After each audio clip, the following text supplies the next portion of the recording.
The first question concerning the book of Ezra an expositor needs to answer is this. Was Ezra a part of one book that has been called Ezra-Nehemiah in Jewish tradition and affirmed as such by many contemporary commentators, or two books to be preached as distinct literary units? While I believe Ezra-Nehemiah is one book, I will divide our discussion into two books for these presentations. The purpose of Ezra is to describe the faithfulness of Yahweh in returning a remnant of his exiled people to Jerusalem from Babylon to rebuild and reinstitute worship in the temple that had been destroyed in 586 BC. There are three major human characters in the book. First, the Persian kings, Cyrus, Darius, and Artaxerxes. Second, the people of Israel, who returned to a small area of the land around Jerusalem. Third, the leaders Yahweh raised up for his people, Zerubbabel, Jeshua, and Ezra. The narrative of the book flows out of three decrees issued by the Persian kings.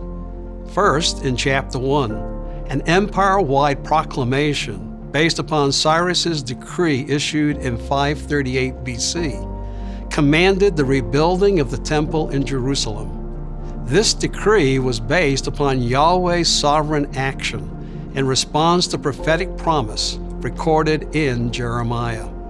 In response to this decree, approximately 50,000 returned from Babylon to Jerusalem to rebuild the temple.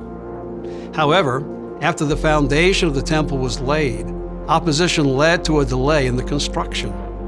During the reign of Darius, the decree from Cyrus was found, and Darius added another decree in 520 BC that the temple rebuilding was to be funded from the king's treasury. Thus, in 515 BC, the temple reconstruction was completed, with the author again reminding his readers that it was God who had turned the heart of the king to strengthen Israel in the work of rebuilding the house of God.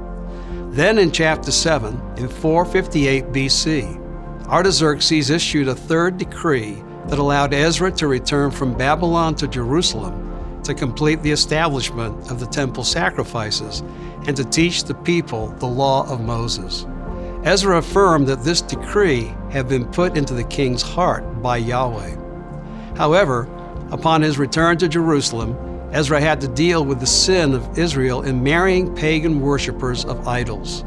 Thus, the book's narrative ends with a decree issued to Ezra by Artaxerxes not yet completed.